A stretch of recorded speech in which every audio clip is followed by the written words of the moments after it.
கன்னித்தமிழ் தந்ததொரு திருவாசகம், கல்லை கனி ஆக்கும் உந்தன் ஒரு வாசகம். கன்னித்தமிழ் தந்ததொரு திருவாசகம், கல்லை கனி ஆக்கும் உந்தன் ஒரு வாசகம்.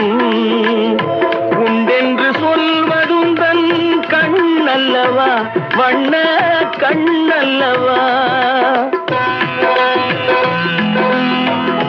உண்டென்று சொல்வதுந்தன் கண்ணல்லவா, வண்ண கண்ணல்லவா. இல்லை என்று சொல்வதுந்தன் இடை அல்லவா, மின்னல் இடை அல்லவா.